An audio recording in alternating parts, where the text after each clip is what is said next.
Hi friends, welcome back to my channel. But ఇది నేను చూపించే రెసిపీ వచ్చేసి పరవన్నం అండి. సో పరవన్నం మనం ఇంట్లో ఎలా ప్రిపేర్ చేసుకోవాలో సింపుల్ ప్రాసెస్ చూపిస్తాను. టేస్ట్ అయితే చాలా చాలా బాగుంటుంది. మీరు ఈ విధంగా చేసేది తప్పకుండా కామెంట్ చేయండి. చేయని వాళ్ళు ఎవరైనా ఉంటే ఈసారి అయితే ఇలా ట్రై చేయండి, చాలా బాగుంటుంది. ఫస్ట్ ఈ పరవన్నం చేసుకోవడానికైతే మనమైతే రైస్ అయితే మనం వాష్ చేసుకొని పెట్టేసుకోవాలి. కాబట్టి ఒక గ్లాస్తో అయితే నేను ఒక గ్లాస్ రైస్ అయితే తీసుకుంటున్నాను ఈ గ్లాస్తో. సో దీంట్లోనే వాటర్ వేసేసుకొని మంచిగా వాష్ చేసేసుకోవాలి.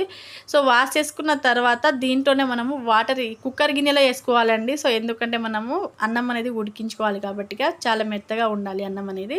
సో దీంతోనే మనం 2 గ్లాసులకి అయితే వాటర్ వేసేసుకోవాలి. వాటర్ వేసుకున్న తర్వాత బెల్లం అనేది నేను మొత్తం తురిమేసుకుంటున్నాను. నేను తాటి బెల్లంతో చేస్తున్నానండి, ఇక్కడ గుర్తుపెట్టేసుకోండి. సో నేను ఇక్కడ తాటి బెల్లం తీసేసుకొని చేస్తున్నాను. మీరు నార్మల్ బెల్లంతోనే చేసుకోవచ్చు. ఎందుకంటే తాటి బెల్లం అనేది చాలా మంచిది హెల్త్ కాబట్టి నేను ఏం చేసినా సరే తాటి బెల్లమే యూజ్ చేస్తాను. సో ఇక్కడ చూడండి, తాటి బెల్లం వేసుకున్న తర్వాత దాంట్లోనే మనం ఒక 2 ఇలాచి వేసేసుకొని మూత పెట్టేసి కుక్కర్ మూత మనము గ్యాస్ మీద పెట్టేసి ఒక 5 లేదా 6 విజిల్ వచ్చేంత వరకు మనము అన్నం అనేది ఉడికించుకోవాలి. నెక్స్ట్ ఇంకో చిన్న కళాయి పెట్టుకొని దాంట్లోనే ఒక 2 or 3 టేబుల్ స్పూన్ నెయ్యి వేసుకొని డ్రై ఫ్రూట్స్ వేసేసుకొని మంచిగా మనము ఫ్రై చేసేసుకోవాలి. సో నెయ్యిలో మంచిగా వేయించుకోవాలండి.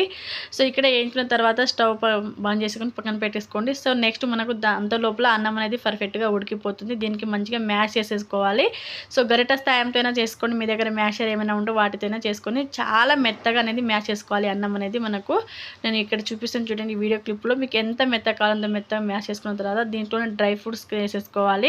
సో అన్నం అనేది చల్లారిపోవాలండి, అప్పుడే మనము ఇంగ్రీడియంట్స్ అనేది యాడ్ చేసుకోవాలి.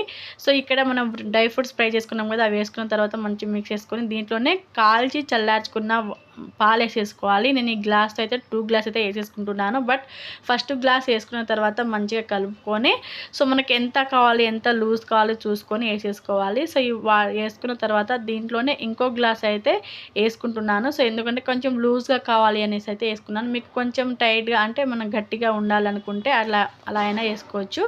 సో పరవన్నం చాలా బాగుంటుంది. నేను ఇంకో గ్లాస్ అయితే వేసేసుకుంటున్నాను. పాలు వేసుకొని మొత్తం మిక్స్ చేసేసుకోవాలి.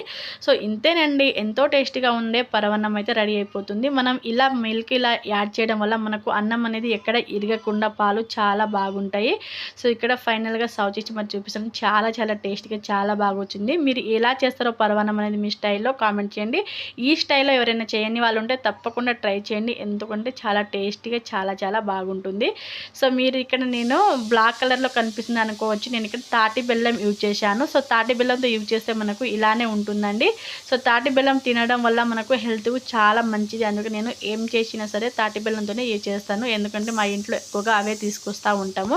సో మరి ఎలా ఉంది వీడియో, ఎలాంటిదో తప్పకుండా కామెంట్ చేసి ఇలాంటి మంచి మంచి రెసిపీ వీడియోస్ కోసం మన ఛానల్ని సబ్స్క్రైబ్ చేసుకొని అలాగే లైక్ చేసి వీడియో అనేది షేర్ చేయండి. Thank you for watching. Thank you all.